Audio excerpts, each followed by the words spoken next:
խնդիր ունի։ Ինքան խնդիրներ ունի ինքը իր հետ, ելուր մնաց, որ եկեղեցու հետ խնդիր չունենա։ Իրեն պետք է հարցնեք այս հարցը, ես մեկնաբանողը չեմ, թե ինքը ինչ միտում ունի։ Եկեղեցում խնդիրներ է տեսնում եւ թիմից պարզաբանում են, որ պարզապես Փաշինյանը եկեղեցում խնդիրներ է տեսնում եւ ուզում է այդ խնդիրները լուծել։ Որ եկեղեցում խնդիր տեսնի։ Ով է ինքը, որ եկեղեցում խնդիր պետք է տեսնի, կամ ինչ խնդիր պետք է տեսնի, իր ինչ գործն է, ինքը ով է։ Փաշինյանը մասնավորապես գրել է, թե ինչ է լինում, երբ պարզվում է, որ կուսակրոն հոգևորականը խախտել է կուսակրոնության ուխտը։ Նա զրկվում է պաշտոնից, աստիճանից եւ փիլոնից, հիմա որն է բարոյապես ավելի ազնիվ, կամավոր հրաժարական տալ, թե ընկնել մտատանջությունների գիրկը, տեսնես կլինի քննություն, տեսնես կբացահայտվի իրականությունը։ Սպառնում է Փաշինյանը, որ բացահայտումներ է անելու։ Դուք մեծ թյուրըմբռնման մեջ եք, ինչպես նաեւ ինքը թերևս։ Ինչու։ Եկեղեցին արտաքինից ստուգելու որևիցե մեխանիզմ չկա։ Եկեղեցին ստուգվում է ներսից։ Եթե կուսակրոն հոգևորականը կամ որևիցե մի հոգևորական որևիցե մի սխալ է թույլ տալիս, դա եկեղեցական հարց է։ Կվերաբերի պետությանը, եթե ինքը քրեական հանցանք է գործել։ Եթե քրեական հանցանք է գործել, աշխարհիկ դատարանը, այո, կարող է որևիցե հոգևորականի դատապարտել ցանկացած պատժի ընդհուպ մինչև առավելագույն։ Բայց եկեղեցական կարգազանցությունների համար դրսից որևիցե ատյան գոյություն չունի, որը կարող է քննել, թե ինչ սխալ է թույլ տվել այս կամ այն հոգևորական։ Դա ներքին ադյան է, կարգապահական ադյանն է, որ եկեղեցում գործում է եւ կարգապահական ադյանին է գնում այդ հարցերը եւ այնտեղ են քննվում նման հարցեր։ Այդպիսի իրավասություն եկեղեցականի վարկը քննելու եւ պատժամիջոց կիրառելու որևիցե աշխարհիկ իշխանություն չունի եւ չի կարող ունենալ։ Ուրեմն խորհուրդ կտամ բոլորին ներառյալ իրենից վերջացրած ամենահետին,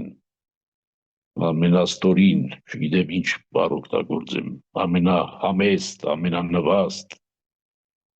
անձով որևիցե մեկը իրավունք չունի այդ հարցի մեջ, այդ հարցով միջամուխ լինել եկեղեցու ներքին գործերին։ Դա եկեղեցու ներքին գործն է։ Ըստ էության ինքը բացատրում է եւ իր թիմը բացատրում է այնպես, որ եթե եկեղեցին չի զբաղվում այս հարցերով, ապա պետք է իշխանությունը զբաղվի այս հարցերով։ Չի կարող իշխանությունը զբաղվել այդ հարցերով։ Չի տրված իրեն այդ իշխանությունը։ Ինքը կարող է ընդամենը զառանցել եւ զառանցանքներ գրել, հիմա էլ Շիրակի մարզում շփոթվում է եւ հանդարտած նոր գրառումներ է անում։ Բայց այդ իր գործն է, թող անի, ինչ է որ։ Բայց դրանից եկեղեցին անհանգստանալու խնդիր չունի։ Ուղղակի գիտեք, ինչքան կարող է ճանճը փղին անհանգստացնել, այդ նույնքան անհանգստացնում է։ Փաշինյանը այս գրառմամբ նաև սպառնում է, որ բացահայտումներ կարող են լինել, իրականությունը ասում է, կարող է մի օր բացահայտվի։ Ուրեմն գիտեք ինչ, այնտեղ հարցեր կան, որ իրեն չեն վերաբերում։ Կուսակրոն հոգևորականն էլ ունի անձնական կյանքի իրավունք։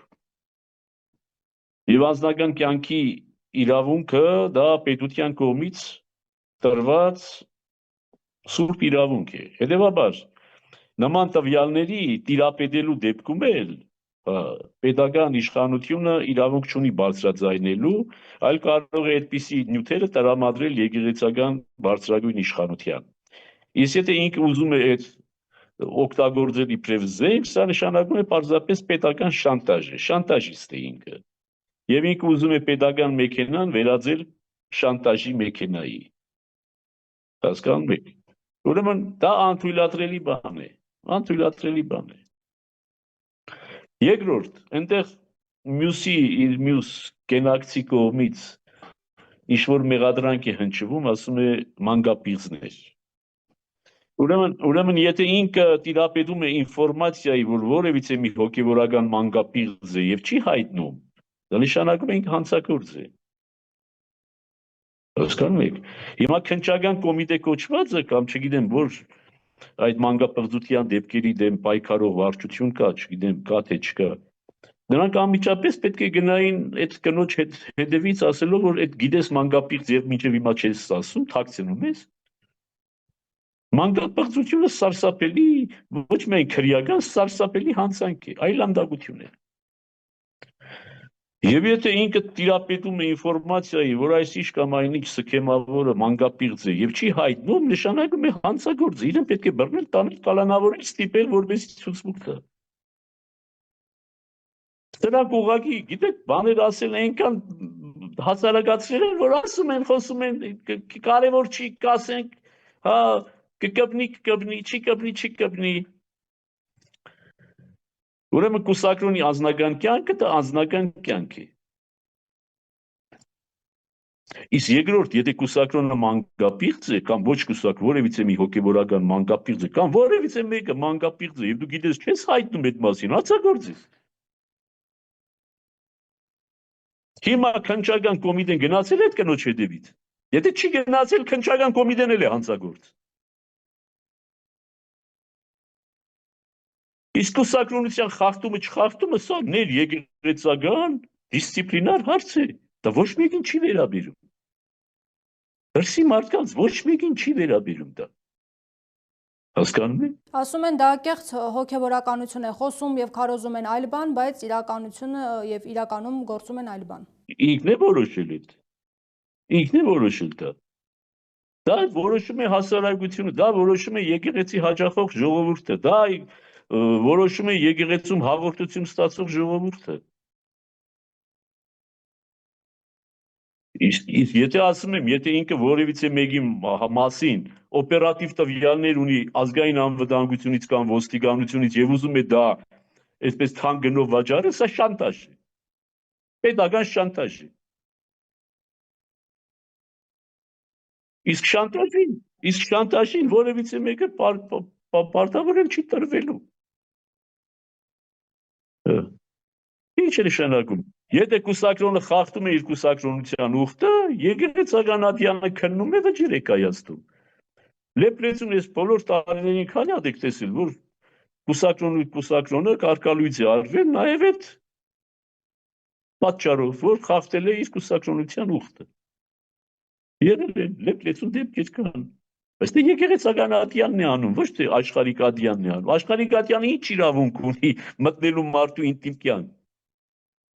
Որևիցե մեկի հոգևորական կամ ոչ հոգևորական կարող է մտնել որևիցե մեկի կյանքը եւ ասել դու սիրուհի ես պահում կամ 7 սիրուհի ես պահում։ Հասկանում եք, սա ինտիմ կյանքը կուսակրոնի կյանքն էլ է ինտիմ կյանք, այնպես չի։ Եվ ամեն մի սայթակումը, որ կուսակրոնը ունենում է, դա մի մեծ ողբերգություն է, մեծ դրամա է, ոչ թե այնպես ինչ-որ բան է, զավզագություն է, որ կարելի է այդպես հեշտությամբ ասելու անցնել։ Իսկ էլի վերադառնամ, դարձյալ վերադառնամ եւ վերստին վերադառնամ, որովհետեւ այդպիսի հայտարարությունը այդպես անհետևանք չպետք է մնա։ Եթե դու խոսում ես նաեւ հոգնակի թվով մանկապիղծներ ասում ես, այսինքն գիտես մի քանիսին, որ մանկապիղծ են, եւ չես հայտնել այդ մասին առ այսօր, հանցագործ ես, քեզ պետք է ձերբակալեն հենց հիմա։ Եվ եթե քննչական կոմիտեն կամ այն կառույցը, որը պիտի դրանով զբաղվի, չի զբաղվել այդ կնոջով, իրենք էլ են հանցագործ։ Շատ պարզ եմ ասում, չէ՞։ Մարդը պիտի հասկանա ինչ հայտարարություն է անում։ Դուք ասում եք դա եկեղեցու գործն է, ամեն հոգևորական ինքը ունի իր անձնական կյանքի իրավունքը եւ Փաշինյանին դա չի վերաբերվում, բայց նա պետական օրենքի առաջ, պետական օրենքի առաջ։ Իսկ եկեղեցական օրենքի հետ իրենք գործ չունեն։ Եկեղեցական օրենքի առաջ իրենք գործ չունեն։ Հոգևորականը կուսակրոնությունը միակ ուխտը չէ, որ ինքը անում է։ Կուսակրոն հոգևորականը 3 ուխտ է կատարում։ Անպայմանավոր հնազանդություն, կամավոր աղքատություն եւ երրորդ կուսակրոնություն։ Հասկանում եք, այն չի որ միայն կուսակրոնությունն է։ Եվ ընդ որում 3-ի մեջ էլ կարող է սայթագել պարբերաբար։ Կարող է սայթագել հնազանդության մեջ, երբեմն անհնազանդություն դրսևորել, բայց ներողություն խնդրել։ Կարող է աղքատության մեջ գայթակղվել, ինչ-որ մի բան նյութական ինչ-որ մի բանի հետևից գնալ, զղջալ։ Եվ կուսակրոնության մեջ էլ, որ ամենախոցելին է, այն էլ 21-րդ դարում, ամենախոցելին է։ Այդ պոռոդախոսներից թող որևիցե մեկը թող փորձի մի ամիս առանց կնոջ ապրել։ Թող փորձի։ Մի շաբաթ թող փորձի առանց կնոջ ապրել։ Իրենք հոգևորական չեն, բայց այդ մարդիկ որոշել են, որ իրենք հոգևորական չեն, ուրեմն թող հարգեն այն ծանրությունը եւ այն բեռը, որի տակ մտել է հոգևորականը։ Թող հարգեն։ Թող հարգեն։ Ուրիշ բան չենք պահանջում։ Հիմա այն տպավորությունը չստացվի, որ ես բանը արտարացնում եմ կուսակրոնության խախտումը։ Չէ։ Բայց դա որևիցե մեկ դրսից մարդու գործը չի։ Եթե չի վերաբերում, այսպես ասած, ավելի պարզ ասենք, ավելի փակագծեր բաց, եթե չի վերաբերում իր կնոջը, չի վերաբերում իր դստերը, չի վերաբերում իր քրոջը, իր ընտանիքի որևիցե անդամի, եթե չի վերաբերում, իրեն չի վերաբերում։ Գիտի տվյալներ, ներկայացնում է եկեղեցական ատյան, եկեղեցական իշխանություն։ Եկեղեցական իշխանությունը որոշում կայացնի, կհեռացնի կամ ապաշխարություն կնշանակի, կների, մարդը կշարունակի իր օգտակարությունը բերել եկեղեցում։ Դուք պատկերացնում եք, որ ամեն մի սայթակումի համար եկեղեցականի կարգալույց անեն։ Դուք մտքով անցկացնում եք։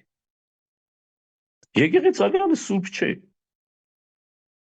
Սուրբ չի, սուրբերի հավաքածու չի, եկեղեցականություն երբեք ոչ մի եկեղեցական չի ասում, ես եկեղեցական եմ եւ սուրբ եմ։ Երբեք նման բան չի ասում։ Դուք ես 21-րդ դարում եղեք առողջ տղամարդ կամ առողջ կին եւ գնացեք կուսակրոնության ուխտի տակ մտեք եւ հասկացեք այդ ծանրությունը, հասկացեք այդ ամբողջ փոխանակ աղոթեք այդ մարդկանց համար, կանգնում եք խոշորացույցով դիտում եք խախտեց թե չխախտեց։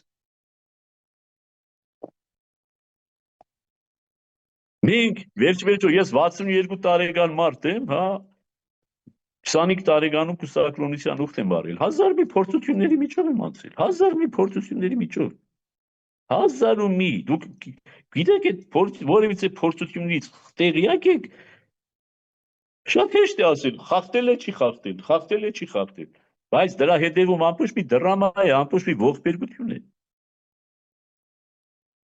Այդ ողբերգության մեջ խորանում եք։ Վերջին իր գրառման մեջ նա այսպես է գրել. Կուսակրոնության ուխտը խախտած բոլոր հոգևորականները պետք է հեռանան հոգևոր ծառայությունից։ Որևէ մեկի անձնական կյանքը որևէ մեկի գործը չէ, բայց ժողովուրդը իրավունք ունի ունենալ եկեղեցի, հոգևոր ու բարոյական արժեքներ։ Ժողովուրդը ունի եկեղեցի, հոգևոր եւ բարոյական, եւ ժողովուրդը գոհ է իր եկեղեցուց, հոգևոր եւ բարոյական առումով։ Այն հոգևորականներից, որ գոհ չի, եթե կան այդպիսի հոգևորականներ, ինքը ցույց է տալիս իր հագակրանքը շատ բացահայտ։ Շատ բացահայտ։ Այսօր էլ եթե մի փոքրիկ այդպես լրագրողական հետաքննություն հասկացնեք, կտեսնեք, որ այն հոգևորականներին, որոնց ժողովուրդը չի համակրում, տարբեր պատճառներով, հիմք ունեցող կամ անհիմն, այդ եկեղեցի հաճախորդների թիվը սակավ է։ Այն եկեղեցիներում, որտեղ հոգևորականը հարգված է, հարգի է եւ ինքը իրեն չի արադավորել զանազան մեղքերով, այնտեղ լեփլեցում է ժողովուրդը ունի իրավունք այդ եկեղեցին ունենալու եւ ժողովուրդը այդ եկեղեցին ունի։ Իսկ այն կուսակրոնները, որոնք խախտում են կուսակրոնության ուխտը, դա վարչապետի, նախագահի, ազգային ժողովի, քննչական կոմիտեի, ազգային անվտանգության ծառայության, ոստիկանության գործը չի։ Հասկանում եք, գործը չի իրենց։ Իսկ եթե իրենք ուզում են դրա մեջ մտնել, դա նշանակում է իբրև շանտաժի գործիք ուզում են օգտագործել։ Եվ լրացնել այս կամ այն հոգևորականին այդ շանտաժի ճանապարհով, այն կբացահայտեն, որ ես ինչ սայթակում եմ ունեցել ես։ Սա ավելի մեծ անբարոյականություն է, քան կուսակրոնի գործած, այսպես ասած, անբարոյականությունը մարմնական սայթակումը։ Ես մի անգամ էլ դրա օրինակը տվել եմ, հիմա էլ տամ։ Հանգուցյալ Պապը, Հռոմի Պապը, ուրեմն Փարիզի նախորդ arczepiskopos-ին կանչեց իր մոտ եւ ասեց, որ լավ կլինի հրաժարական տաս, որովհետեւ մամուլում աղմուկ էր բարձրացել, որ հասկանում եք, տարիներ առաջ Փարիզի arczepiskopos ինչ-որ մի կնոջ գրգել է սեռական ցանկությամբ։ Դրանից այնքան չի անցել գործը, բայց ընդամենը գրգել է սեռական ցանկությամբ։ Եվ մարդը ասեց, որ հրաժարական տվեց, բայց Պապը հրապարակավ ձեզ նման լրագրողների մոտ պաշտպանեց այդ մարդուն, ասելով, որ այդ մարդը ավելի քիչ մեղք է գործել, քան Սուրբ Պետրոսը, որ ուրացավ Քրիստոսին։ Մարդը մարմնական փուլության պահ է ունեցել, հա, եւ գրկել է, ասենք, այդ կնոջը։ Ավելի փոքր մեղք է գործել, քան Սուրբ Պետրոսը, որ ուրացավ Քրիստոսին։ Բայց հասարակությունը այդ սովորական փոքր մեղքը չուզեց ներել մարդուն։ Հասկանում եք։ Ասածս ինչ է, մի ֆետիշացրեք այս ամեն ինչը։ Մի ֆետիշացրեք։ Հայ եկեղեցին փառք Աստծո բաղկացած է, որ եկեղեցին բաղկացած է առողջ տղամարդկանցից։ Դուք ուզում եք առողջ տղամարդկանց փոխարեն հիվանդոտ տղամարդիկ լինեն, չեն կարող լինել։ Իսկ առողջ տղամարդկանց հնարավորություն տվեք, որ կարողանան իրենց կուսակրոն կյանքը լիովին իմաստավորած ապրել։ Գայթակղություններ մի ստեղծեք իրենց համար։ Թագարտներ մի լարեք իրենց համար։ Գիտեք ինչքան թագարտների ու գայթակղությունների միջով է անցել որևիցե մի հոգևորական, որ հասել է իմ տարիքին։ Դուք կարող եք դա երևակայել։ Սրբազան, բայց ամեն դեպքում սա արդյոք ձևական բնույթ չի կրում կուսակրոնությունը։ Եվ միգուցե այս հարցում փոփոխություններ չի իրականացվում։ Ձևական բնույթ չի կրում։ Նախ կուսակրոնություն կոչված է, ռուսները ավելի ճիշտ բառ ունեն, безбрачие։ Այսինքն ընտանիք չկազմել, ընտանիք չունենալ։ Որովհետև եկեղեցին ինքն էլ հասկանում է, շատ լավ հասկանում է, ի սկզբանե հասկացել է, որ առանց սայտագումի հնարավոր չի։ Շատ լավ հասկացել է, ցանկացած եկեղեցի հասկացել է դա, որ առանց սայտագումի առողջ տղամարդը չի կարող առանց սայտագելու ընթանալ, չի կարող։ Էնել է աշխարհում, հասկանում եք, չի կարող։ Բայց սայտագելուց ընկնելուց հետո կանգնում է, թե մնում է փոսի մեջ, սա է կարևորը։ Ոտքի է կանգնում, թե մնում է փոսի մեջ։ Եթե մարդը ոտքի է կանգնել, հարգեք այդ ոտքի կանգնելը։ Եվ առավել ևս, եթե որևիցե անձ չի դժբախտացել, որովհետև կարող էր դժբախտանալ։ Ես խոսում եմ երկրորդ անձի մասին, հոգևորականի մասին չեմ խոսում։ Եթե հոգևորական իր այդ սայտագումով դժբախտացրել ինչ-որ մեկին, պատասխան պիտի տա։ Պատասխան պիտի տա։ Բայց եթե որևիցե դժբախտություն, որևիցե արդյունք չկա իր սայտագումի, բացի սեփական արդյունքից եւ սեփական ցավից,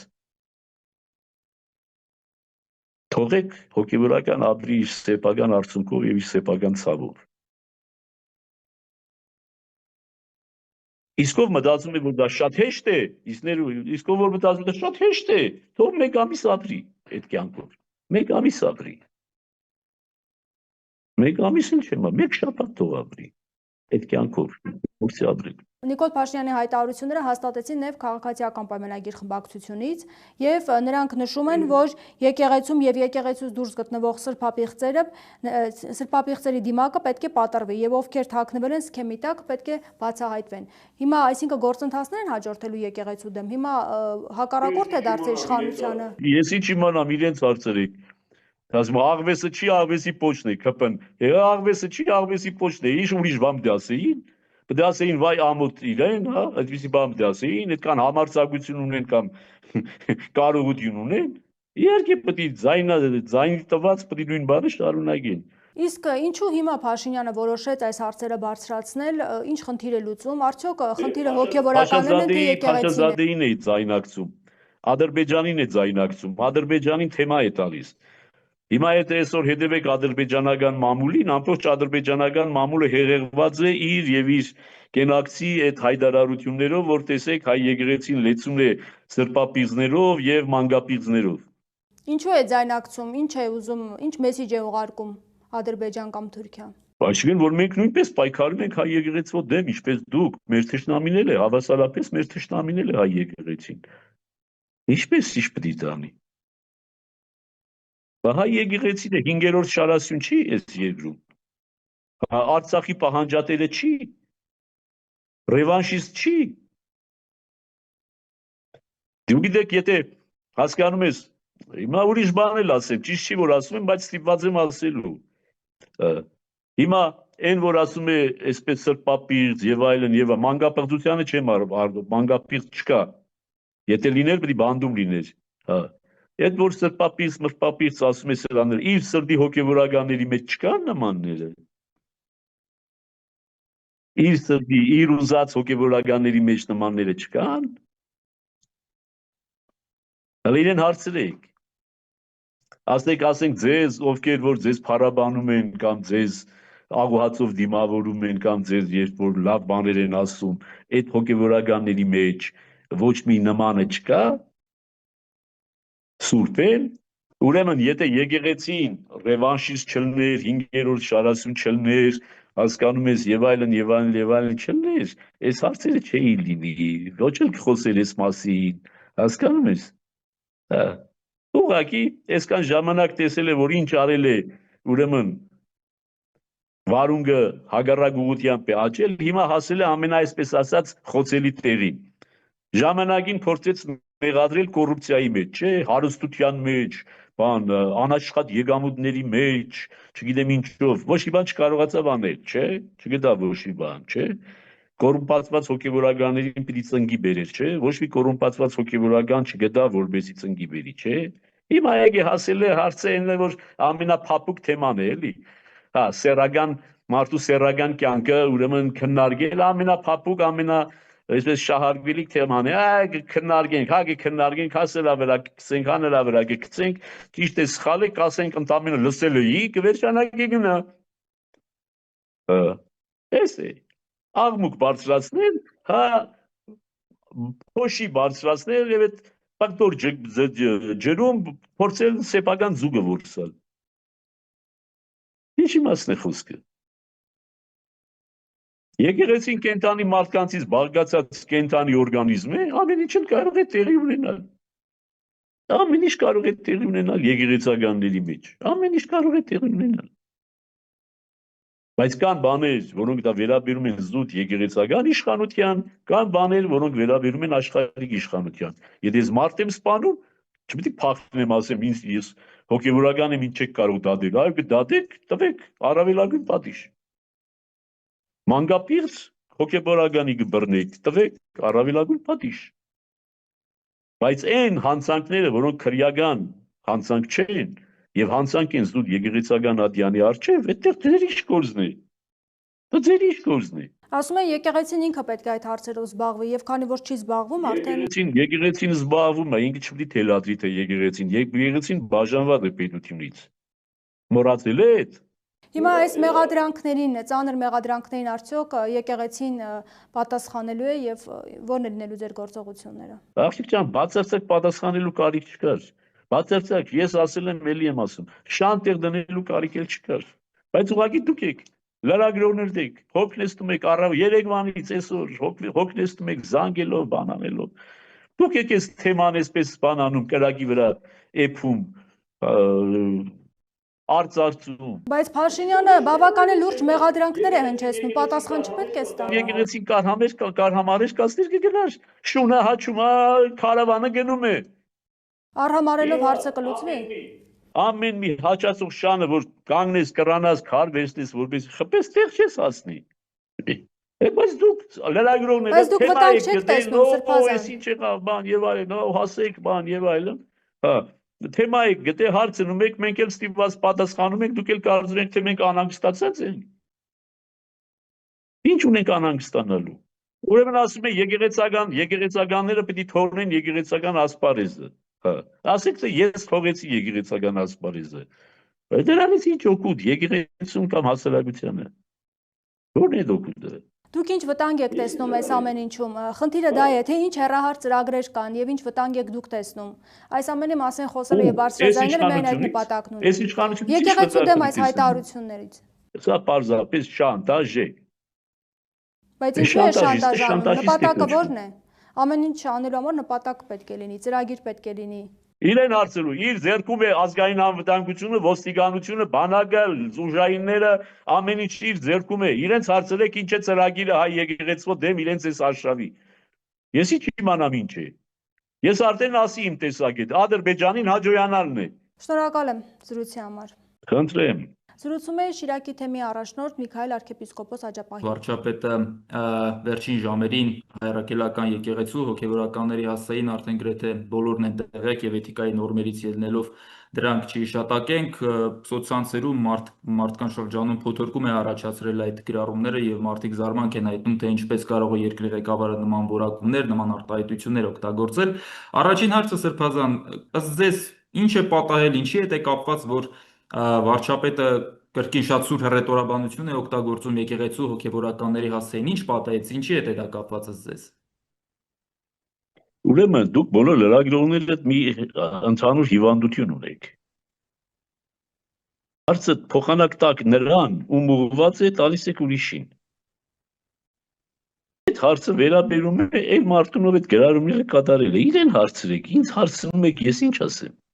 Բայց եկեղեցուն է ուղղված, Սրբազան։ Ուրեմն մի ասեք ինչպես ինչի համար է ինքը, ասեք ինչ է ձեր վերաբերմունքը, ոչ թե ասեք ինչով է պայմանավորված, որ ինքը այս բաները ասում է, իսկ իմանամ ինչով է։ Շատ ուրախ եմ, շատ երջանիկ եմ։ Ես բացարձակապես բանի տեղ չէի դնի այդ բոլոր ասածները, բացարձակապես բանի տեղ չէի դնի, ձեր պատճառով ստիպված եք բանի տեղ դնել, ձեր պատճառով։ Բայց հասարակությունն է նաև բուրըն արձագանքում, Սրբազան։ Դե հասարակությունը իր իրավունքն է, թող բուրըն արձագանքի, եթե հասարակությունը բուրըն արձագանքում է, նշանակում է ես էլ պետք է արձագանքեմ։ Կարող է այդ պահին ես էլ որոշում եմ լուր մնալ։ Իրավունք չունեմ։ Իմ գնահատական այն է, որ մի խենթը քարը գլորում է, հավաքվում են 1000 խելոք, որ այդ քարը փոսից հանեն։ Այդ չեն կարողանալու հանեն, որովհետև խենթն է գլորել։ Այդ մարդու հոգեկան առողջությամբ զբաղվեք, դեղեր նշանակեք, թույլ մի տվեք, որ դեղերի վրա ալկոհոլ օգտագործի, որպեսզի ամեն ինչ նորմալ լինի, գոնե նորմալի սահմաններում։ Տարբեր վարկածներ են շրջանառվում, Սրբազան։ Օրեր առաջ սոցհարցումների տվյալներ էին հրապարակվել, որոնց համաձայն հայրաքելական եկեղեցու նկատմամբ վստահությունը շատ ավելի է աճել, քան նախորդ իրականացված հարցումների համեմատ, դրան հակառակ իշխող կուսակցության քաղաքական համակարգյան Դուք հարցին ձեր հարցին պատասխանեցիք։ Դուք ձեր հարցին պատասխանեցիք։ Իհարկե անմիջական կապ ունի, որ ընկել են այդ հիստերիայի մեջ։ Հա։ Երկուսով Բայց ինչի մասն է խոսում։ Դա նշանակում է վախեցած են, վատացած են, ամեն ինչ արել են այս բոլոր 7 տարի շարունակ, ամեն ինչ արել են, ինչ կեղդասես լցրել են հայ եկեղեցու եւ եկեղեցականների գլխին, հա, բայց հակառակը հայ եկեղեցու եւ հայ եկեղեցականության վարկը բարձրացել է։ Բա դրանից իրենք չհուզվեն։ Հələ այն մանավանդ, որ իրենց տերերը արևմտյան եւ արևելյան, իրենց եղբայրները թուրք, որ եղբայրներն են իրենք չեն վիրավորվում, չէ, բնականաբար, իրենք նույնիսկ պատիվ կզգային թուրք լինեին։ Երբ որ Փաշազադեն քննադատում է հայ եկեղեցում, դրանից հետո հաջորդում է սրանց քննադատություն կոչված, դա չի նշանակում, ինչ է նշանակում, չէ նշանակում, նշանակում է, որ մի տեղից ղեկավարվող արշավ է հայ եկեղեցու դեմ, որը հերթական անգամ հայ եկեղեցին հաղթելու է։ Ձեր կասկած կա։ Հիմա եթե դուք լրագրող եք, փոխանակ ես այն հոգևորականին անհանգստացնելու, գնայիք ադրբեջանական մամուլը նայեք, տեսնեիք, թե ադրբեջանական մամուլում ինչ հրճվանք է տիրում, որ Փաշազադեի ուրեմն ճամարտագություններից հետո հայ եկեղեցու հասցեին, այդ նույն բաները ասում են նաև Հայաստանի Հանրապետության վարչապետը եւ այսպես կոչված առաջին տիկին իրեն հրճակած ազնվորությունը։ Նրանց հրճվանքը գնացեք նայեք, ադրբեջանական մամուլի հրճվանքը նայեք։ որ հայ եկեղեցականությունը մեղադրվում է սրբապղծության եւ մանկապղծության մեջ։ Հնացեք նայեք։ Հիմա սա ինչի մասն է խոսում։ Որ սրանք ձեռքի տված պայքարում են միևնույն հաստատության դեմ, որին հռչակել են ռևանշիստ եւ 5-րդ շարասյուն։ Բայց պետք է հիասթափեցնեմ իրենց, պարտվելու են։ Եթե նույնիսկ այս պատերազմում Միքայել Սրբազանը գզովի կամ մեկ ուրիշ սրբազան գզովի, հնդածս, դա ոչ բան չի նշանակի։ Եկեղեցին հաղթելու է այս պատերազմը եւս։ Եվ իրենք հայտնվելու են անխուսափելիորեն հայտնվելու են պատմության աղբանոցում։ Այս է իրենց ճակատագիրը։ Այս ամենը Ադրբեջանի ցնչող այդ հայտարարությունները հաշվի առնելով հենց նաև կա համոզմուն, կարծիք է հնչում, որ հայրաքելական եկեղեցին միակ ինստիտուտն է մնացել, որի վրա իշխանության ազդեցությունը չի տարածվում եւ հաշվի առնելով այն process-ները, որ դեռ Ադրբեջանի Թուրքիայի հետ կարող են լինել, փորձ է արվում չեզոքացնել եկեղեցու հնարավոր արձագանք, այսինքն Իհարկե, այս կառավարությունը լրիվ պրոթուրքական, պրոադրբեջանական կառավարություն է։ Թուրքիան եւ Ադրբեջանը չէին կարող երազել, ես լավագույն երազի մեջ չէին կարող տեսնել, որ այսպիսի կառավարություն կունենա Հայաստանը։ Եվ որի գրբանում կլինի նաեւ ազգային անվտանգություն, ոստիկանություն, բանակ, հնազանդ եւ միակ անհնազանդ կառույցը հայ եկեղեցին, որը թվում էր թե միշտ եղել է հնազանդ բոլոր իշխանություններին, առավել եւս հայրենական իշխանություններին, կոչվող այսպես ասած հայրենի իշխանություններին, որը միակ այդ անհնազանդ ինստիտուտը պետք է ոչնչացնել, իհարկե չեն կարողանա, բայց գոնե պետք է ասեն վարկաբեկեն։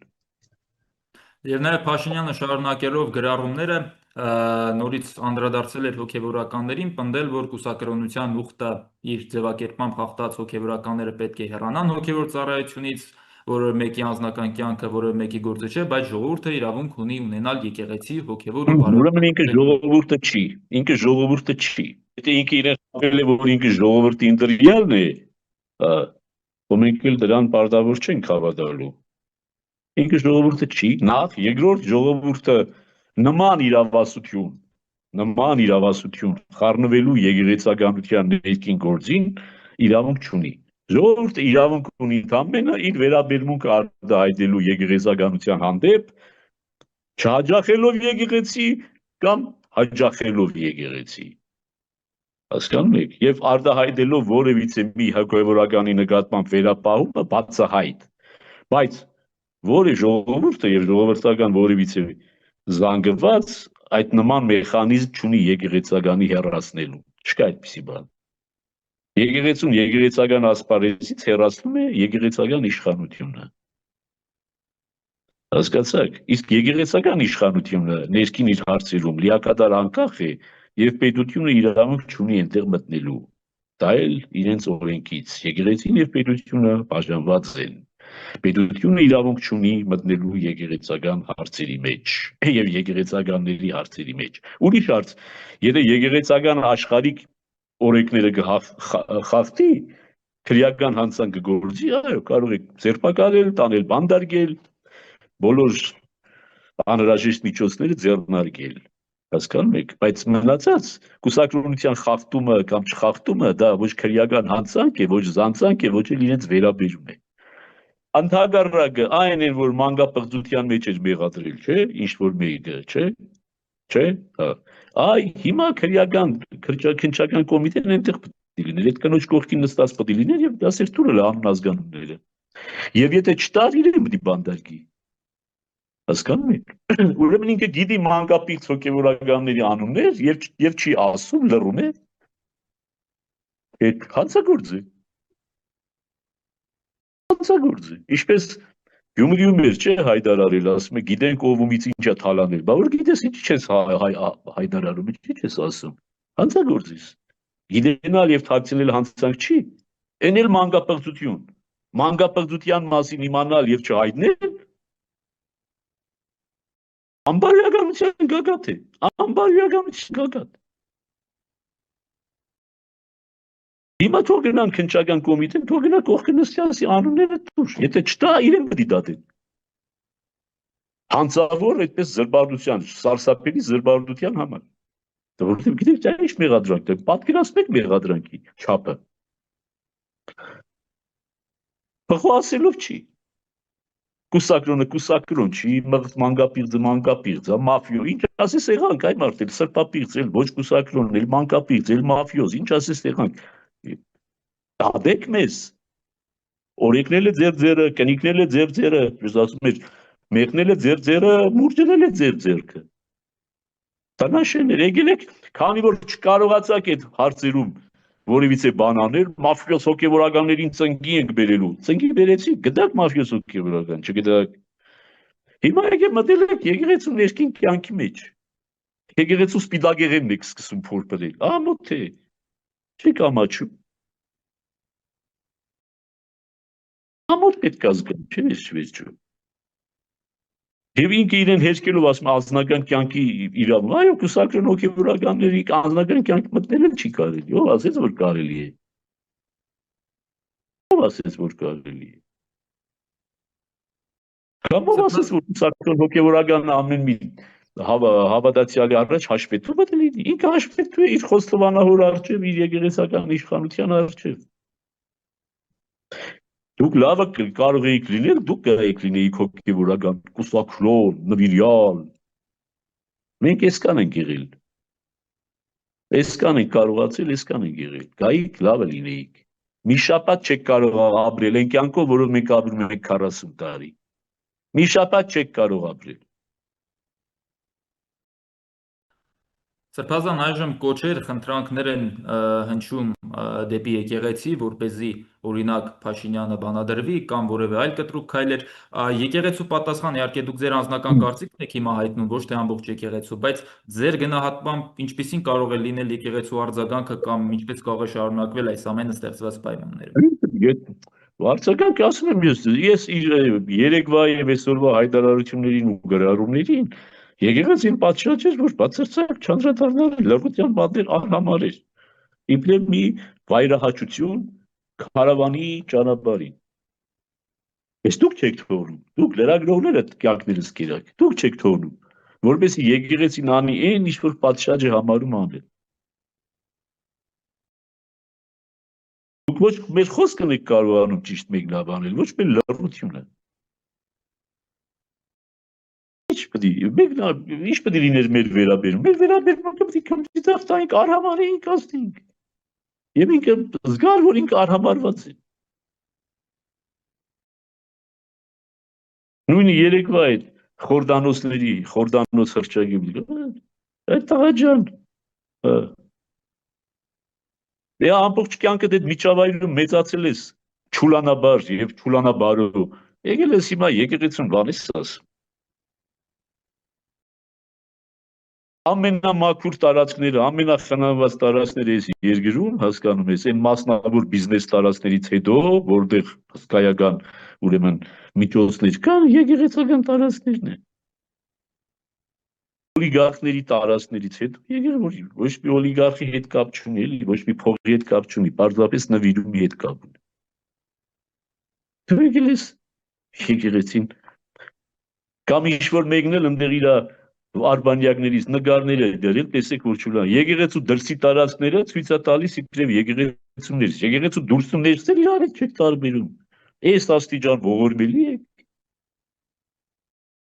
Գավիթը, եկեղեցու գավիթը կամ նախագավիթը կամ փողոցը պատիտակնել, եկեղեցու ներսից չեք տարբերում։ Այս աստիճան ողորմելի է։ Բավ է այլևս, հերիք է, հասկացեք, որ ձեր ադամների բանը չի սա, ձեր ուժի բանը չի սա։ 100 տարի առաջ էլ են փորձել, ինչ ձևով են փորձել, ֆիզիկական ոչնչացման ճանապարհով են փորձել եկեղեցին ոչնչացնել։ Այս ինչ որ այսօր ասում է, այսօրվա իշխանությունը, բաներ են, փոքրիկ մոծակի խայթոսներ են, այն արազների ինչ որ 100 տարի առաջ արել են բոլշևիկները։ Բայց դրանք էլ է հաղթել, դրանցով էլ է անցել եկեղեցին։ Սա ինչ է որ չանցնի։ Իսկ դուք ուրջ ասում եք, ես Մոծակի պայքարը փղի դեմ, ասի մոծակը հարձակվել է փղի վրա։ Հետո հարձակվի մոծակը փղի վրա։ Դա ինչ մի կարևորություն ունեցող երևույթ է, որ դուք էլ առավոտվանից լծված եք այդ բանին։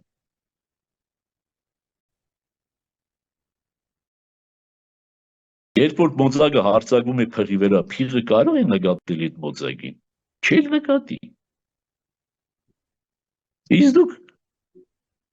փիղ նկատի քո վրա հարձակվել է մոծակը, էսա ձեր ամբողջ արածը։ Մոծակն էլ ընդեղին է լավ ազգում, ասում է, տեսեք, փաստորեն ուրեմն ինչ-որ բան ինձնից ներկայացնում եմ, էլի, որ լրագրողները բանսից մեկնաբանում են։ Բանի առիթով մի անգամ Վարդան Ղուկասյանը մեր քաղաքապետը չէ, Ճանճի եւ Արձվի պատմությունը պատմեց, չէ։ Արձիվը իշքան էլ փուլանա, իշքան էլ տգարանա, Ճանճն էլ իշքան ուզում է ուրեմն իրեն լավ զգա, Ճանճը մնում է ճանճ, Արձիվը մնում է արձիվ։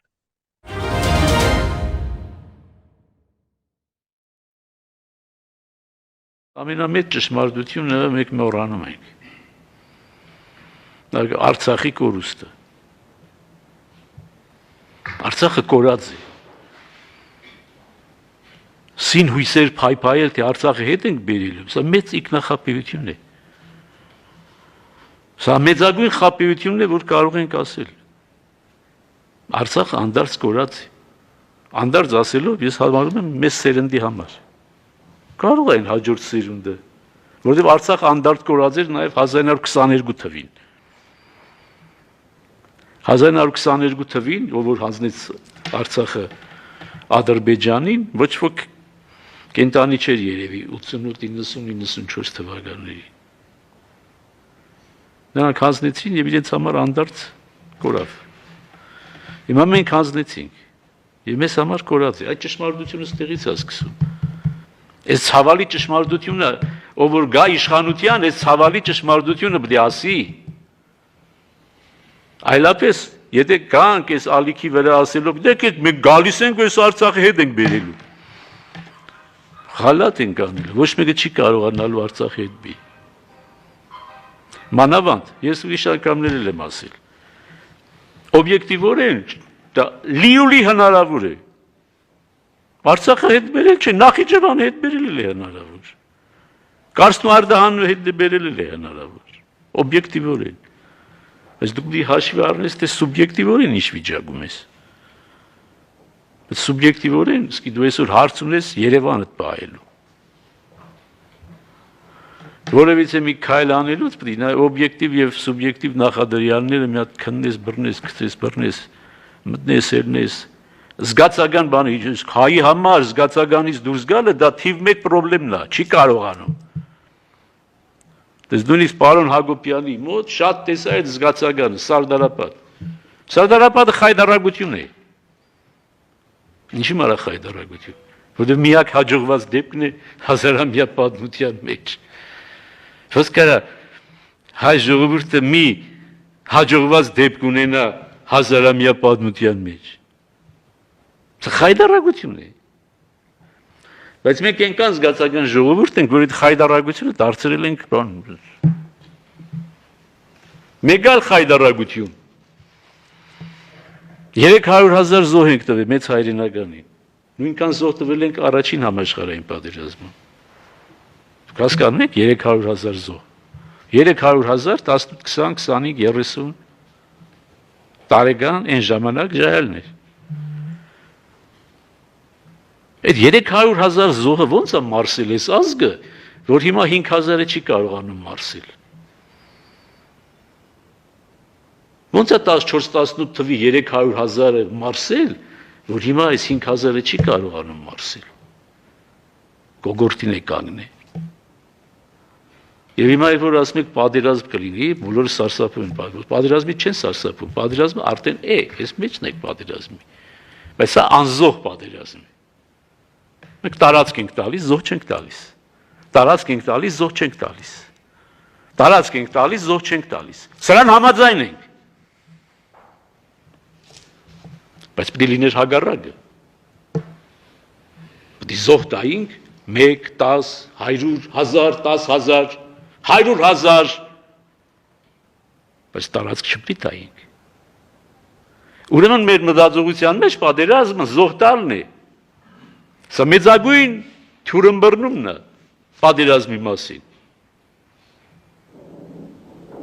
Մարդիկ չեն պատերազմում մարդ սպանելու համար։ Ոչ մեկը չի պատերազմել այս ամբողջ համաշխարհային պատմության մեջ, ոչ մեկը չի պատերազմել մարդ սպանելու համար։ Պատերազմել է տարածք գրավելու, տարածք սեփականացնելու, տարածք պահելու համար։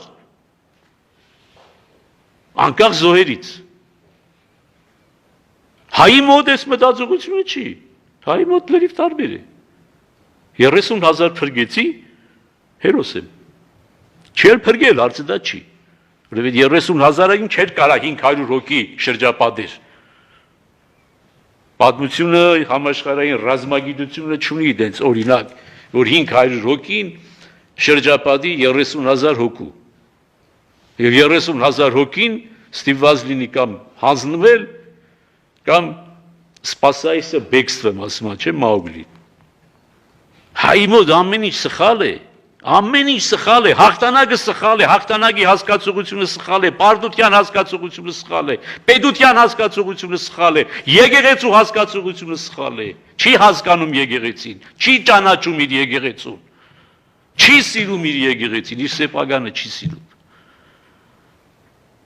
Ուրեմն օբյեկտիվ իրականությունը սոսկալի վատ է, հայեր։ Ես որ խոսում եմ պեսիմիստ եւ ինչ ասում եմ, ես անուղղելի վադատես եմ։ Անուղղելի վադատես եմ, որովհետեւ 40 տարի աշխատում եմ այս ազգի մեջ, 0.4% հաջողություն չեմ գրանցել։ Դες ասեց Սետրագը, ասեց Սրբազանին հարգում են։ Սրբազանին հարգում են, բայց ով է լսում։ Ես են բանի ծեր կեսրարի նման եմ, հա, տան մեջ, որ փնփնթում է, ճիշտ բաներ է ասում, ես լույսը վառած թողիկ, այնտեղ կատը թափավ, այնտեղ ճաշը սարացրիկ, այնտեղ յուղը փչացավ, հասկանում ես, բայց հարցները խնդում են քթի տակ, ասում են դե բիձա, հա, խոսում է։ Հարգում են, բայց, պապա ասում են, ոտները լվանում են, հիմա այդ է ինձ վերապահված հարգանք սրանի նման, ով է լսում։ Եթե ինձ լսող լիներ, հեղափոխությունը վաղուց պետք է լիներ։ Իշխանություն փոխելու ընդամենը ես 3 ճանապարհ գիտեմ, դուք եթե 4-րդը գիտեք, ասեք։ Այսօր ընդրություն, իբր թե կամ իբր թե ընդրություն կամ ընդրություն։ Երկրորդը հեղաշրջում, երրորդը ժողովրդական ապստամբություն, ուրիշ կա։ Կա ուրիշ, չկա։ Երեքն էլ անհնարին է։ Երեքն էլ անհնարին է։ Սուբյեկտիվորեն, օբյեկտիվորեն հնարավոր է։ Մի հատ վերանանք սենց բանի մեր իրականությունից հնարավոր է։ Բանը, որը սկսել էր Չալաբյանը հայաքվեն, մայաքվեն, եկել էր ստեղ ինձ էր բան անում։ Ես գնացի, ես չեմ հավատում։ Այո, Սրբազան, լավատեսություն։ Չէ, ես չեմ հավատում։ Ասեց ինչու չեք հավատում։ Նաև վեհապարի մոտ է եղել այդ բանը, վեհապարի մոտ եմ ասել։ Ասել եմ, որովհետև քո պատկերացումներ հայ ժողովրդի մասին գերագնահատված են։ Դու չես ճանաչում հայ ժողովրդին, հայ ժողովուրդ ասում։ Չես ճանաչում։ Դու շատ իդեալական պատկերացում ունես հայ ժողովրդի մասին։ Եվ ընդհանրապես հայ ժողովուրդը ինքը իր մասին շատ սխալ պատկերացումներ ունի։ Ինքը կարծում է ինքը ամենաիդեալական ժողովուրդն է։ Բայց իր ամենախայտարակ ժողովուրդն է, ամենահիվանդ, ամենաբուժման կարիք ունեցող, բայց իրեն ամենաառողջ համարող։ Ախտորոշումը ստեղ է, մինչև հայը չհասկանա, որ ինքը հիվանդ է, ոչ մի ձև չի բուժվի։ Հիմա 4 հոգի կհավաքվեք, կորոշեք, որ հիվանդ էինք, այդ 4-ը կդառնա 40, 40-ը կդառնա 400, 400-ը կդառնա 4000, այս ձևով է միայն բուժումը։ Այդ ճշմարտությունը, որ ասում է, ճշմարտությունը ճանաչեք, ասում Ավետարանը, ճշմարտությունը ձեզ ազատ կդարձնի։ Ոչ մի բան ազատ չի դարձնում մարդուն, բացի ճշմարտության ճանաչումից։ Մենք ստրկության մեջ ենք մեր կարծրատիպերի, ոչ թե այն իմաստով, որ այս իշխանությունն է օգտագործում կամ արևմտյան հասարակությունն է օգտագործում կարծրատիպերի, այլ մեր սեփական կարծրատիպերի, որը նաև մեր արվեստի, մշակույթի, գրականության մեջ է։ Մենք քիչ ենք, բայց մեզ հայ են ասում, ուղղակի մեր բախտն էր ուրիշ, ոչ մեր բախտը ուրիշ է, այո, մեր բախտը ուրիշ էր, մենք պետք է լինեինք այս տարածքի ամենահզոր երկիրը, տվել էր Աստված այդ աշխարհագրությունը, տվել էր 300,000 ամրոց, 300,000 քառակուսի բնական ամրոց, տվել էր։ Բան մի բնիկ ազգ, որտեղ 4500 տարի ապրում է, կունենա 30,000 քառակուսի կիլոմետր, եւ դա էլ հարց ունենամ, թե չունենամ։ Այս հիվանդությունը երբ պետք է մենք ախտորոշենք, որ ամբողջ 4500 տարվա մեջ մենք ընդամենը մի հատ Տիգրան մեծ, 2000 տարի անցել է Տիգրան մեծից, այ տղա, ուշքի արի։ 4500 տարվա մեջ մի հատ հայկիներ ունենք, հասկանում ես, մի հատ ավարայր, որը մեծ հարցական է, իրականության մեջ մեծ հարցական է, թե հաղթանակ է, թե հաղթանակ չի, եւ Սարդարապատ։ Մեծ հայրենականներ մեզ բան ենք անում, սեփականացնում ենք, Ռայստագի կողքը քոչարի ենք բայ։ Դուք եղել ես Ռայստագի կողքը հսկայական սովետական բանակի իբրև փոքրիկ, գուցեև կարևոր վինցիկ։ Դու չես հաղթել Գերմանիայի։ Չէ՞, մենք հաղթել ենք, դու չես հաղթել Գերմանիայի։ Դու մասնակցել ես այդ հաղթանակին։ Լավ ես մասնակցել, մարշալներ ես տվել, գեներալներ ես տվել։ Մի գերագնահատիկ ես։ Մի գերագնահատիկ ես։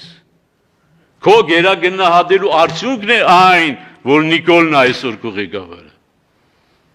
Եվ Նիկոլը մի ճիշտ բան արեց կամ լավ բան չարել, լավ չէ, էլի ճիշտ։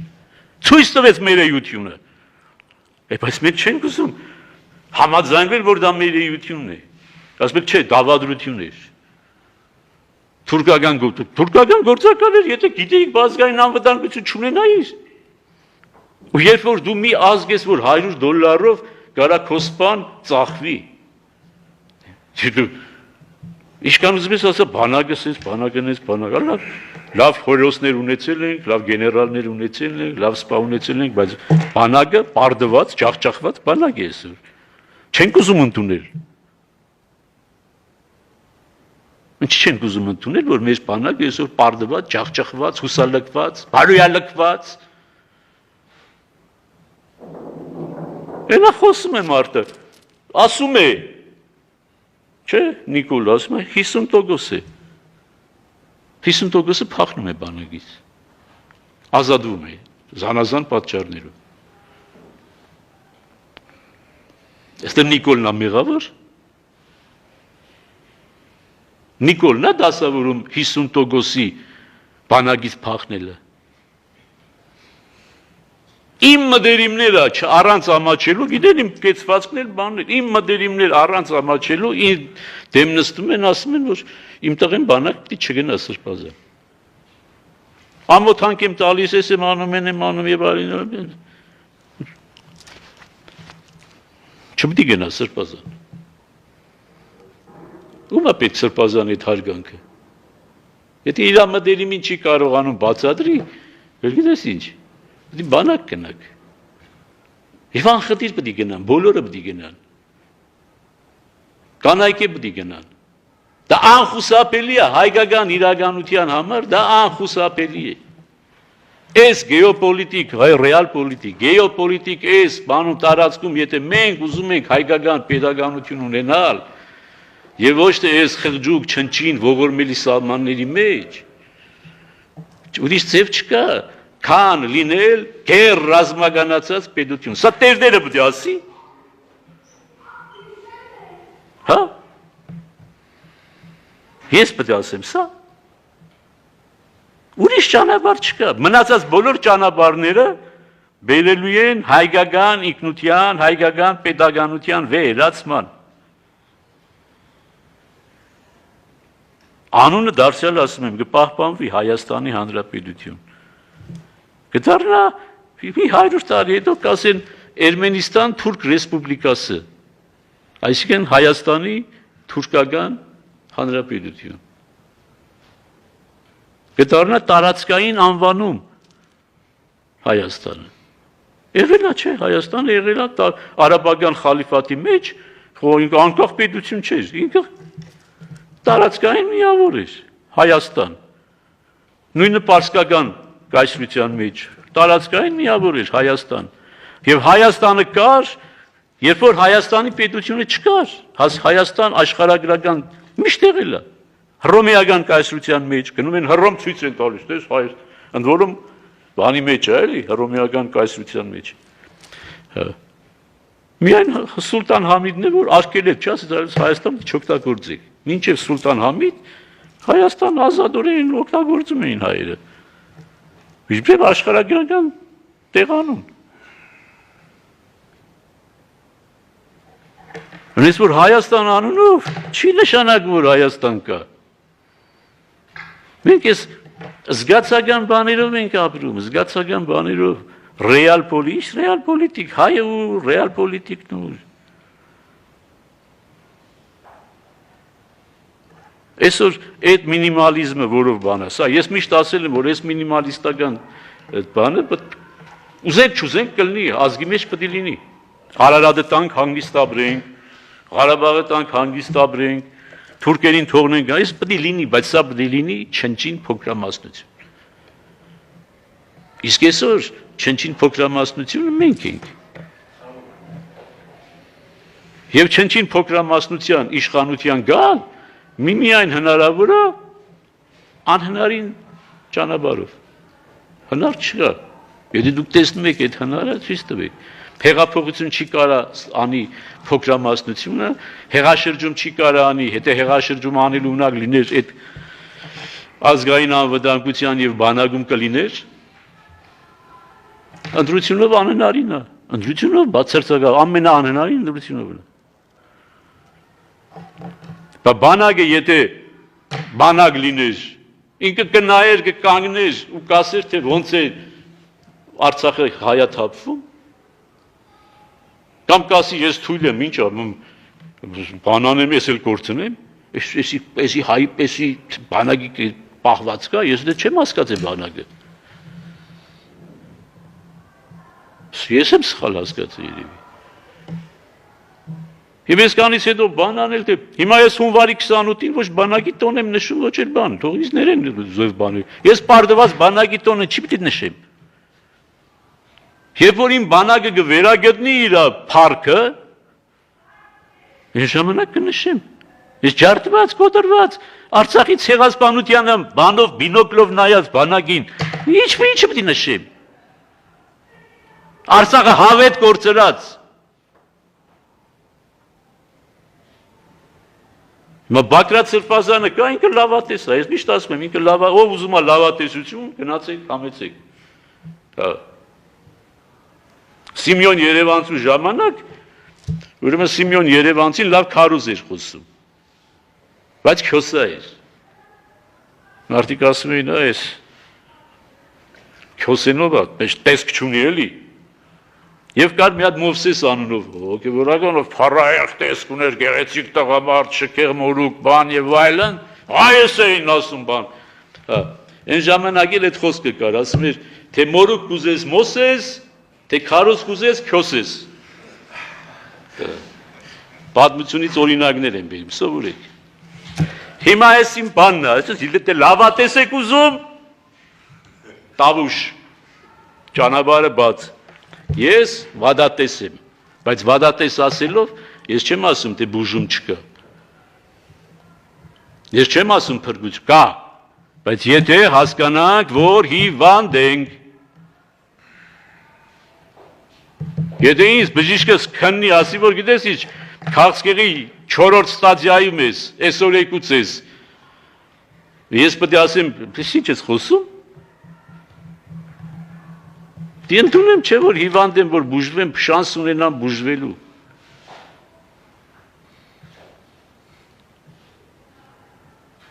Իսկ ես այս բաները որ խոսում եմ, բացեք նայեք ինչ հայուակներ եմ ստանում։ Ես ամաչում եմ, այդ հայուողների տեղն եմ ամաչում։ Այդ տղա ջան, աղջիկներ կան հայուող։ Այսինքն, ես ձեզ ինչ եմ արել։ Ինչ եմ արել ձեզ։ Կան որևիցե մի տերդեր, ինչ է արել ձեզ։ Խեղճ մարդը հակել է այս սքեմը, այս անհաջող, անհարմար, նվիրվել է ձեզ ծառայության, ինչ է արել ձեզ, որ այդ հայունակների եք արժանացնում։ Ընդամենը ասել է, որ հիվանդ եք բուժվեք։ Ուրեմն իմ ես վերջին 6 տարվա, միայն 6 տարվա, այն ժամանակ 6 տարվա գործունեությունը ինչ պարզ չի, որ ես ինչ եմ ասում։ Քանի անգամ ասի բացեի բաց ռազմական հեղաշրջումապետ, պատերազմի օրերին ասի։ Եվ նախագահներին ասեցի, Քոչարյանին և Սերժին։ Ասի լավ դուք, պարոն նախագահ Քոչարյանի, 10 տարի նախագահ եք եղել, դրանից առաջ մի տարի, 2 տարի էլ վարչապետ, չէ։ Այդքան տարի էլ Ղարաբաղի նախագահ։ Դուք ձեր կողմնակից, գաղափարակից ոչ մի գեներալ չունեք, ոչ բանակում, ոչ ոստիկանություն, ոչ ազգային անվտանգություն, որ բան ձեր կողքը կանեն և հեղաշրջում իրականացնեն։ Եթե իրենցով է, Սերժ, դու ավելի 10 տարի նախագահ, վարչապետ, պաշտպանության նախարար, ներքին գործերի նախարար, ազգային անվտանգության նախարար, ազգային անվտանգության քարտուղար, պաշտոն կա որ չես տարել, շախմատի ֆեդերացիայի նախագահ, դու ոչ մի գեներալ քեզ նվիրված չունես, ոչ ոստիկանությունում, ոչ ազգային անվտանգությունում, ոչ բանակում, որ ելես փողոց պատիվ ունեմ, մատիվ ունեմ։ Ռեալ պոլիտիկը ինչի մասն էր խոսում, բդի ռեալ պոլիտիկն է, չէ որ ընդրությունով չի հնարավոր չի սա փոխել։ Ուր եք գնացել ընդրության, ուր եք մտել ընդրության։ Նշանակում է ձեր նպատակը, փոխելը չի։ Դա ձեզանից լավով պետք է իմանա, որ եսի ընդրությամբ չի փոխվի։ Ինչով ենք զբաղված եղել մենք 30 տարի։ Մենք 30 տարի պետականություն չենք ստեղծել, մենք պետականության իմիտացիա ենք արել, դրա համար չարաչար հատուցում ենք։ Մենք 30 տարի հեգնել ենք Ալիևներին, իսկ Ալիևները ստեղծել են պետություն։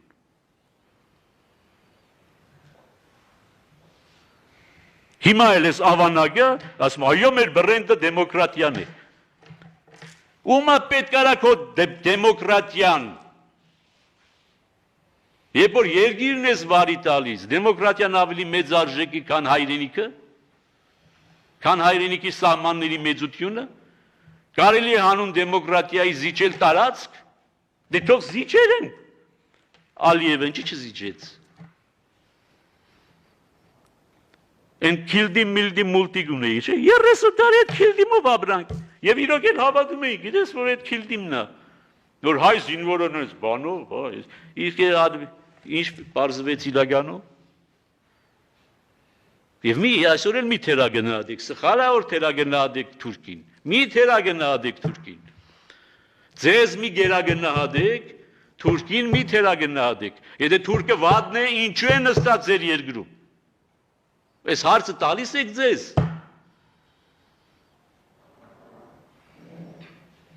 Ինչու է սարի վրա հենց անի հենց դիմաց գրած սարի վրա օնջե վաթան։ Ինչ է նշանակում օնջե վաթան։ Թուրքերեն էլ սովորեք, պետք է գա։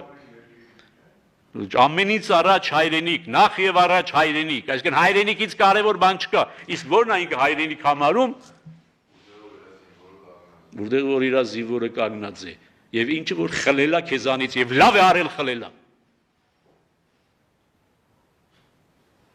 Ողորմելի չլնեիր չխլեր։ Ես հրյան 1900 տարվի իր ողորմելիությունը թոթափում է։ Ասում 1900 տարի ընդունում է իր ողորմելիությունը, որ ինքը 1900 տարի ողորմելի է եղել։ Չի ասում 1900 տարի ես հերոս, սենց, բան չեք լսի։ Ասում եմ, որ 1900 տարի ես ավանակ եմ եղել, հիմա չպետք է լինեմ։ Եվ չի լինում, կոդորում է գազային։ Գազան գալնի չի լինի, անկախության գազի չի հասնի, դա հեշտ կարևոր չի։ Այն միտից հողի վրա, որ գազան պետք է անկախանա, խերն եմ անից այդ անկախության։ Աշխարհի ամենախիտ բնակեցված շրջանն է գազան։ Իրար վրա են ապրում։ Անկախության վրա հաշիվ կա, չէ՞, հիմա նույն 30,000-ն է, 30,000 անկախություն եք կերտել, ոչ մի բան չեք կերտել, այդ անկախությունը երկնքից ընկել է 18 թվին, մի հատ էլ ընկավ 91 թվին։ Պետք էր վերցնել, ասել ես ինչ լավ բաներ, ու զորանալ, չէ, վերցնենք ու կերանք։ Որտև մեզ ինչա պետք, քեշ փող։ Եվ այս հիվանդությունը, որ ասում է սրբազանը, պարզվում է սրբազանը բանագինակ կա բնում, ազգինակ կա բնում, սարանակ կա բնում, թուրքին էլ գովում է։ Ի վերա այսր ամենայն էլ երիք չի, հայրին այպանում ալը մի հատ էլ թուրքին գովում է։ Ես ոչ թուրքին եմ գովում, ոչ հային եմ այպանում, ես ասվեմ, այս մարդը հիվանդ է, այս մարդը առողջ է։ Հիմա եթե դու բժիշկ ես, օբյեկտիվ բժիշկ ես, հայ հիվանդ մտնում է, նրա համար որ հայ է, դա ասես առողջ ես, թուրքը որ մտավ, նրա համար որ թուրք է, դա ասես հիվանդ է։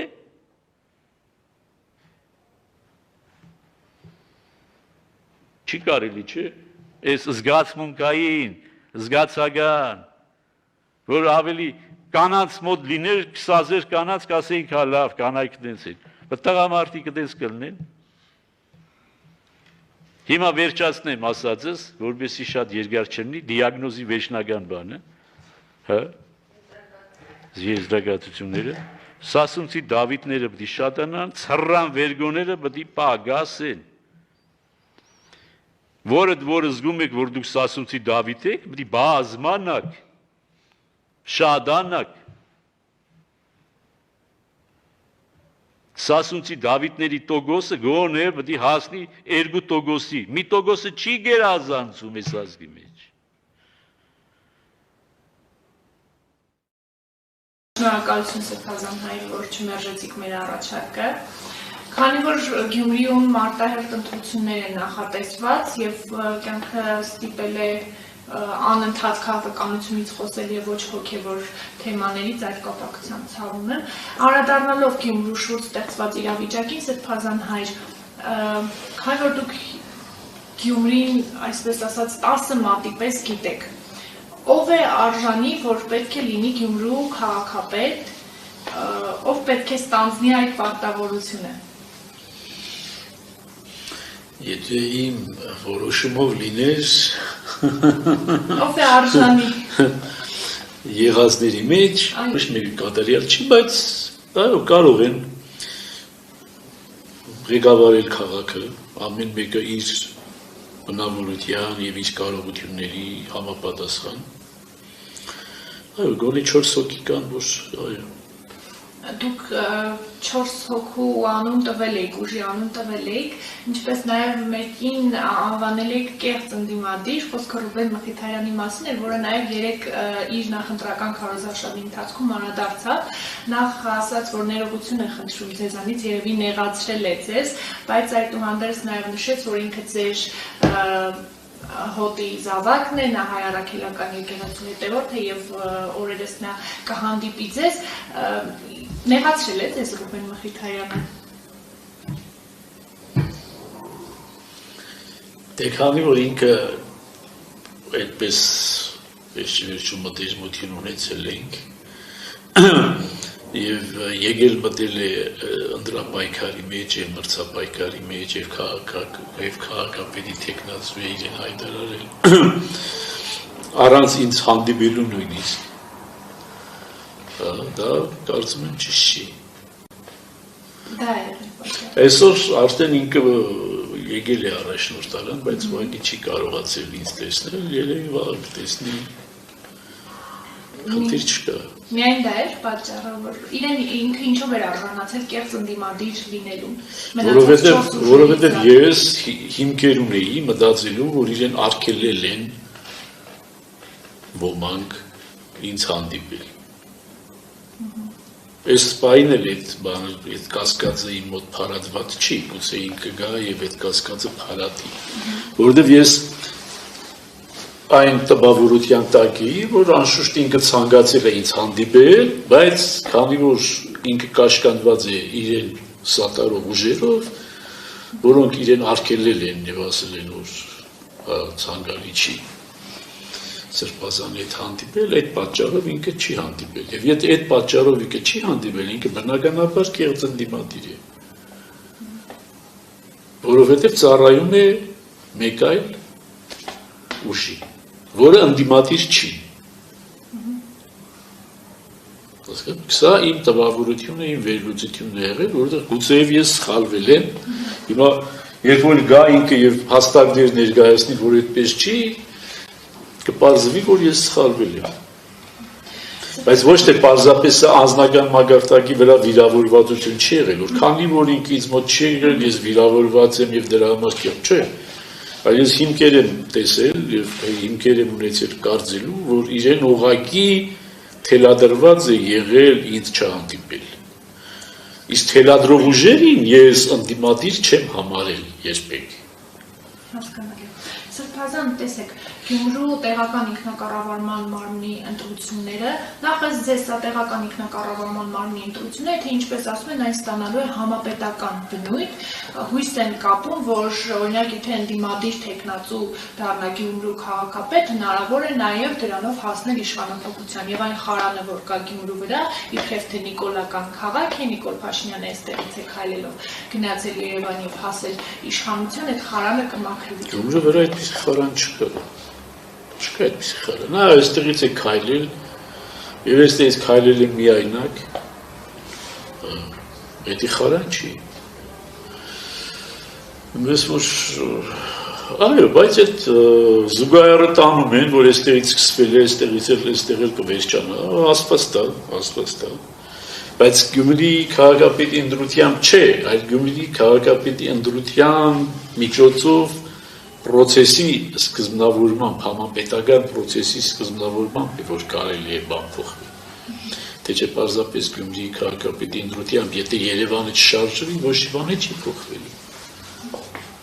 Այդ նույն համատեքստում նախընտրական շրջանը, քանի որ դուք կողքից եք դիտում ավելի օբյեկտիվ կարծիք կունենաք, այն ահաբեկված վիճակը, որը ցույց են տալիս կան Գյումրիում այդպիսի վիճակ եւ նաեւ թեկնածուների շրջանում, հա, այս երկու օրվա մեջ փոխհրաձգություն էր, այսպես ասած, մեկը մյուսին մեղադրում են, մեկը Թուրքիայի կեցության քարտուն էր, ասում էր ինքնաբացահայտու եկել մյուսն էր հակադարձեց, ասելով, որ մեկի հայրը, թեկնածուներից մեկի հայրը աշխարհությամբ է զբաղվում, տոկոսով գումար է տալիս։ Այս ամեն ինչը բնորոշ է ընդհանրապես տեղական ինքնակառավարման։ Բայց ինչ կապ ունի ահաբեկված լինելու, ինչ կա ահաբեկված լինելու հետ։ Ինչ ահաբեկված լինել, քաղաքում ոնց կարող, ով է ահաբեկված։ Այս քաղաքը ահաբեկվող քաղաք չի։ Այս քաղաքը ոչ մի բան չի ահաբեկվում։ Այդպես որևիցե մեկը չի կարող ահաբեկել այս քաղաքին եւ այս քաղաքը։ Այո, քաղաքում կարող է հատուկ այդ մարդկանց ահաբեկել, բայց քաղաքին ահաբեկել ոչ ոքին տրված չի, ոչ ոք հնարավորություն չունի։ Այս քաղաքը նույնիսկ թուրքական օկուպացիա է տեսել չի ահաբեկվել, ինչից պիտի ահաբեկվի։ Ահաբեկվելու հարց չկա։ Ինչ վերաբերում է փոխհրաձգություններին, դե տրվում են սադրանքների եւ իշխանական թևն է, որ ավելի այդ սադրանքները հրահրում է եւ մարդկանց նյարդերն էլ երևի չի դիմանում եւ որոշ բաներ ասում են մեկը մյուսի նկատմամբ, որ կարելի է եւ չասել, ասելով որևիցե մի բան չեն շահում, բայց ավելի կորցնում են։ Բայց դե բոլոր ընտրություններն էլ այդպիսի դեպքեր ունեցել են, հիմա ոչ առաջինն է, ոչ վերջինը երևի։ Բայց այդ բոլոր ասած ձևական կոմպրոմատներ են, ոչինչ չասող կոմպրոմատներ են, դրանք ինչ։ Դե օրինակ Սարիկ Մինասյանը ասում է, եթե կարողանում ես Թուրքիային բիզնես անել, նկատի ունենալով Ղարավ Ազարյանին, ասում է Գյումրիում անեիր այդ նույն բիզնեսը, օգնեիր Գյումրի քաղաքին։ Հիմա Թուրքիայում բիզնես անելով Հայաստանի Հանրապետության որևիցե օրենք խախտել է մարդը։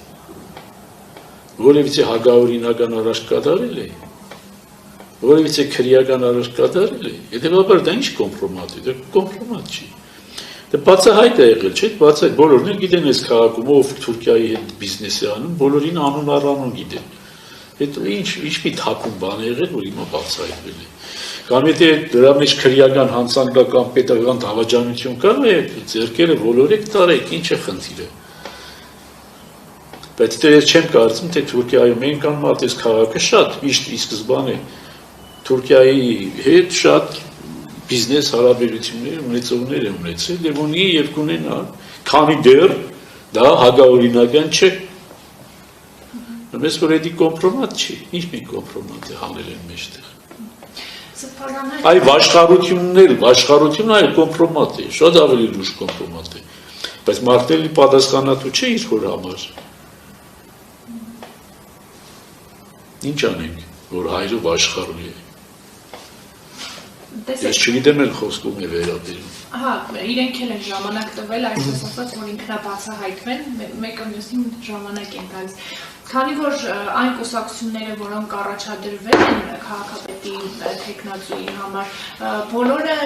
Երևանում ստեղծված քաղաքական ուժեր են, Երևանը օգնում է, թե խանգարում։ Դա այդ մասին ես երեք խոսել եմ, չի ասել եմ։ Լսել ես։ Թե չես լսել։ Լսել եմ։ Այո, քանի որ կուսակցականացվեց տեղական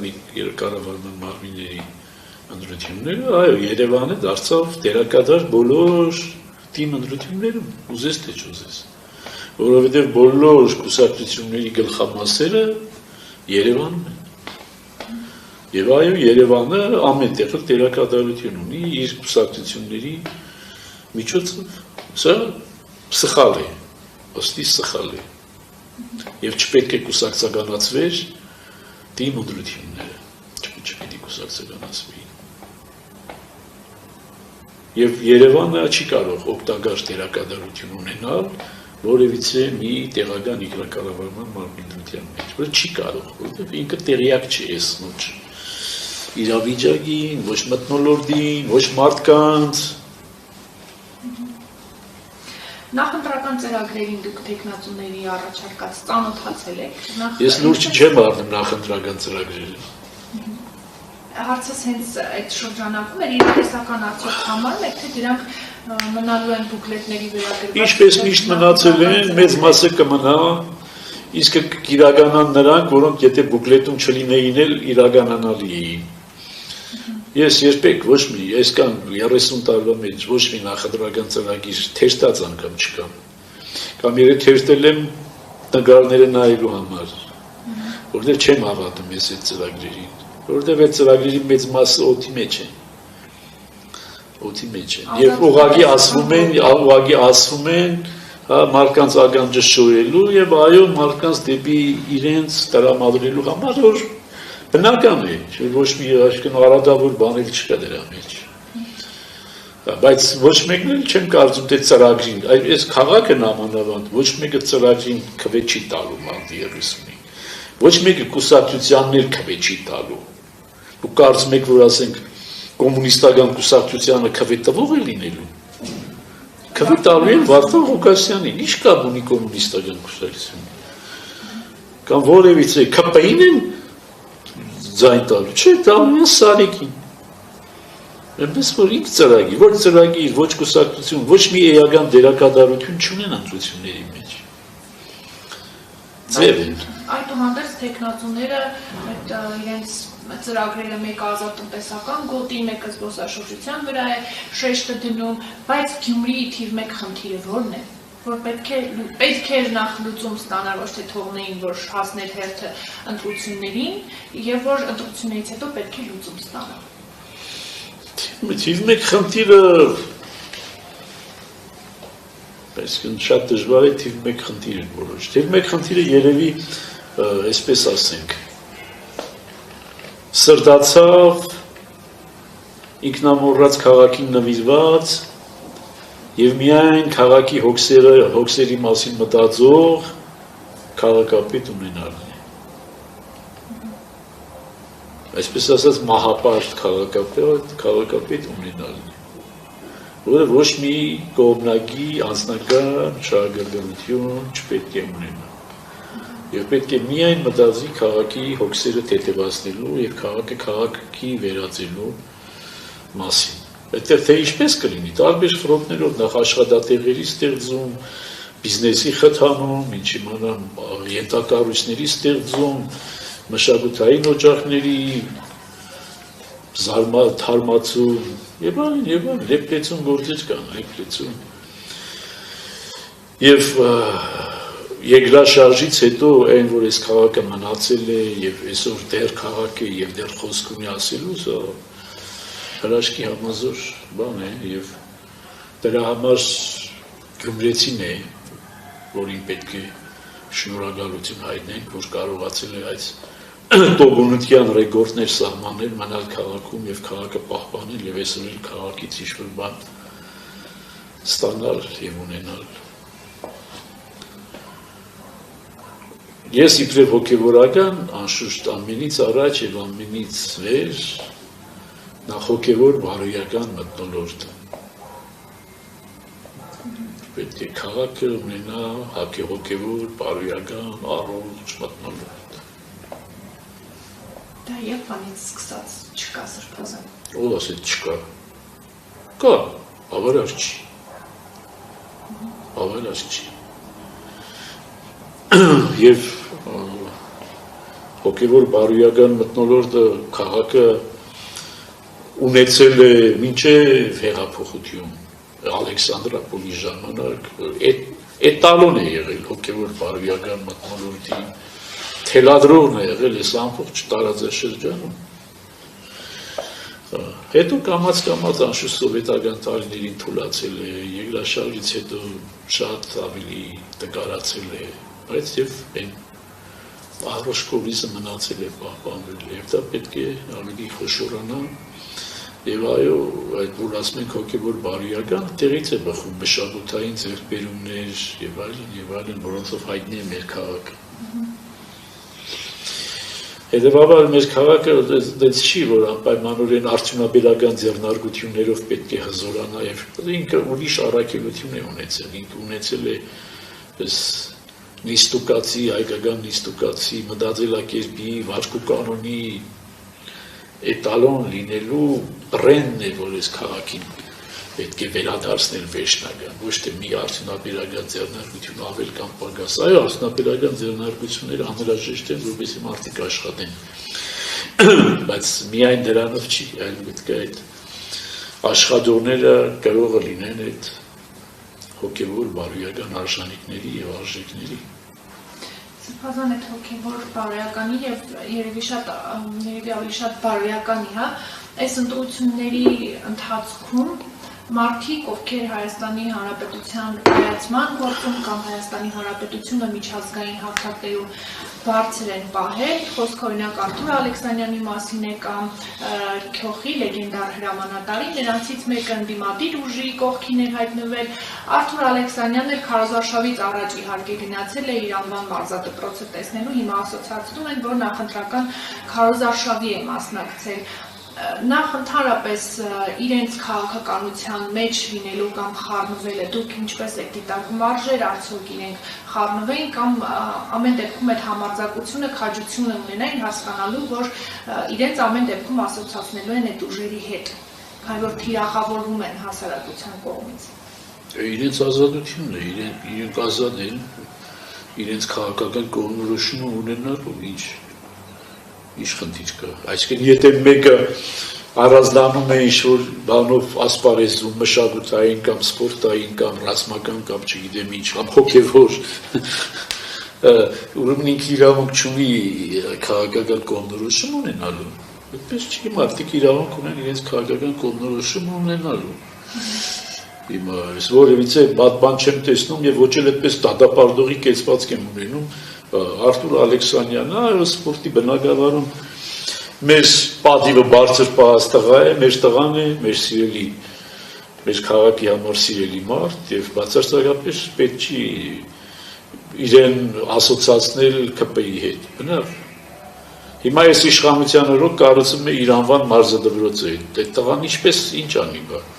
Պետք է հասկանալ, ըմբռնումով պետք է մոտենալ։ Այդտեղ ինչ կա դրա մեջ։ Ես ոչ մի չտեսա, ես որ որոշ շրջանակներ խիստ դատապարտողի կեցվածք էին ворտեգրել, հա, Արտուր Ալեքսանյանի նկատմամբ։ Ես լինելով երևի շատ դրացից այդ դատապարտողներից շատ ավելի ընդդիմադիր ԿՊ-ի նկատմամբ, ես նման կեցվածք չունեմ, որտեղ այդ տղան ինչ-որտեղ պարտավորված է այդպես իրեն պահելու եւ պետք չի իրեն դատապարտել դրա համար, բացարձակապես դե դատապարտող բան չկա եւ պետք չի խառնել, գիտեք, մագերեսներ իրար պետք չի խառնել։ Հիմա մարդը սպորտում ինքը մեծ ձեռքբերումներ ունեցել է, մեր պատիվը բարձր պահել է։ Հիմա ինչ է, մենք ուզում ենք որ անպայման մի բիծ գտնենք իր վրան եւ տապալենք, ինչի համար։ Մնայինք իբրև հիմա հանգուցյալ Յուրի Վարդանյանը ունեին, որ էլի մեր հբարդություններից մեկն էր, նա էր մարդկային թուլություններ եւ մարդկային տկարություններ ուներ Աստվածօգին լուսավորի։ Բայց պետք է հասկանալ, որն է ավելի ծանր կշռում, իր ձեռքբերումները, հաղթանակները, դրական թողած հետ կա թե իր մարդկային տկարությունները, եթե կան այդպիսիք։ Այնպես որ վարչալ ամփոփելով էլի, բայց նախ մարդիկ իրենց քաղաքական կողմնորոշման ազատություն ունեն, լիարժեք, եւ երկրորդ պետք չի քաղաքական կողմնորոշման համար անպայմանորեն դատապարտել այդպիսի մարդկանց, որոնք այլ ասպարեզներում իրենց խոսքը ասել են։ Կարող է ինչ չմտնել, բայց եթե ստիպված են մտնելու, պետք չի դատապարտել։ Եվ ամփոփելով մեր զրույցը, հետընտրական Գյումրին ինչպես պետք է իրեն դրսևորի կամ այսպես ասած, քանի որ օրերը մոտենում են ընտրության, ձեր կոչը հորդորը մեր թեկնածուներին ընտրությունից հետո Գյումրին այսպես ասած ընտրությունից առաջ էլ ընտրությունից հետո ցնցում չի լինի, ավելի մտավախությունն ընտրություններից առաջ է։ Իսկ ոչ թե ընտրություններից հետո մենք ցնցում ենք ցանկանում, մենք ընտրություններից հետո որոշակի զարգացումներ ենք ուզում ունենալ մեր հանրապետությունում եւ դրա մասին չենք թաքցնում։ Իսկ մեր տեխնատուների խաղաղություն, հանդարտություն, հավասարակշռություն, միմյանց նկատմամբ հարգանք եւ գործնական կետնի վրա իրենց թող հայացները ներկայացնեն, ծրագրերը թող ներկայացնեն, առանց միմյանց հայհոյելու, առանց միմյանց վիրավորելու, ոչ պարտադիր չի միմյանց վիրավորել։ Այնպես որ